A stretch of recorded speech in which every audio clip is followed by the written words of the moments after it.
Hidden right here in South Jersey, about 4 miles from Hammonton on Moss Mill Road, the road that many of us take from Hammonton to Stockton University.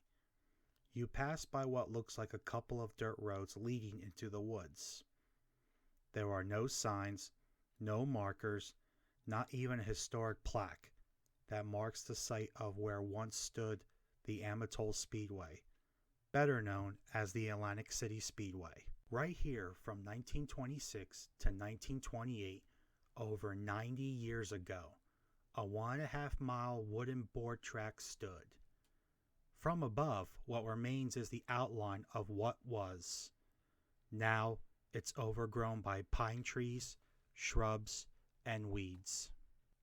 Just imagine seeing this massive 1.5-mile, 45-degree bank racetrack come to life. Investors back in 1925 purchased 600 acres that the Army held, the land and town called Amatol. The Amatol site was a former World War I munitions factory built by the Army back in 1918. It took 9 months beginning in March of that year to construct the plant and town.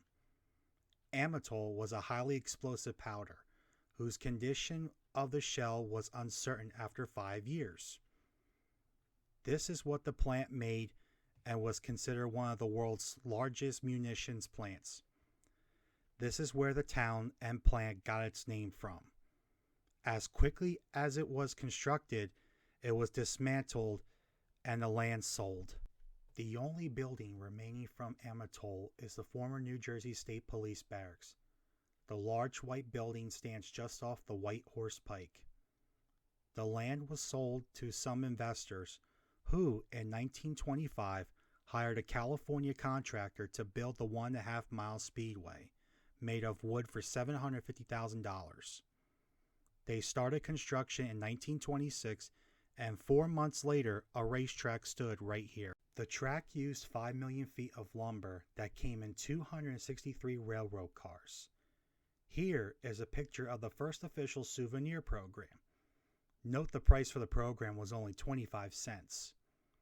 The Speedway was billed as the fastest board track and the biggest in the East.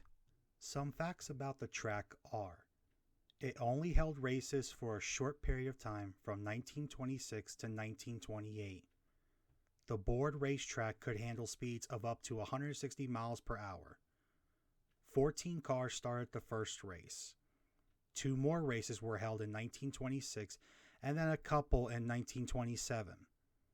The grandstands could hold 60,000 fans and stood nearly 75 feet high. A newspaper article recounted the first race as being delayed because an official track car had a front tire fall through a board and it had to be repaired. Listed here are some race results. These were the true pioneers of the sport. Record-setting speeds at a time of 146.7 miles per hour were achieved. There were no big drivers here as they were at events in Indy and Altoona, Pennsylvania. Winners here competed for $30,000 in prize money. Spectators were treated to other events at the track, such as motorcycle races, airplane events with acrobatic and trapeze stunts, balloon races, skywriting, parachute jumping, and even ambulance racing. The track closed in 1928, partly due to it being a dangerous race on a wood surface with leaking oil that caused fires, tires that were fragile and not high performance like today. There was a high cost of maintenance, and declining attendance and looming depression era. Admission prices range from $2.50 to $15.40, which was a large portion of a week's pay back then. Money was tight. After racing was discontinued, the track was leased to the Studebaker Company, who used it for a short time for performance testing. The track finally closed in 1933. After a sheriff's sale in 1935, much of the wood was dismantled and sold for local construction projects. What was left was burned down by the Hammonton Fire Department.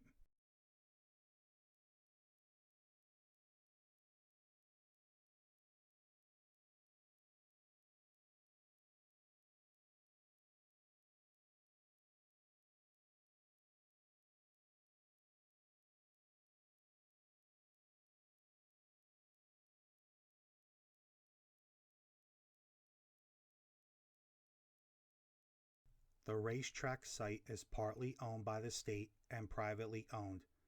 Guardrails, surveillance cameras, and barriers are on one side of the track that is privately owned to keep out the three-wheelers and those looking to dump trash. All that remains is this pathway. The track that you can walk is covered with overgrown trees, brushes, and you have to deal with ticks, bugs, snakes, and bees.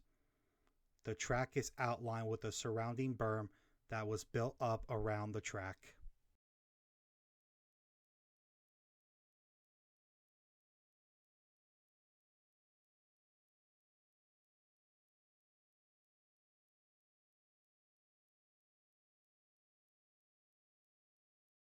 You can explore the area and find concrete fixtures remaining from the old plant, but time and the Pine Barrens have now taken back what once was theirs.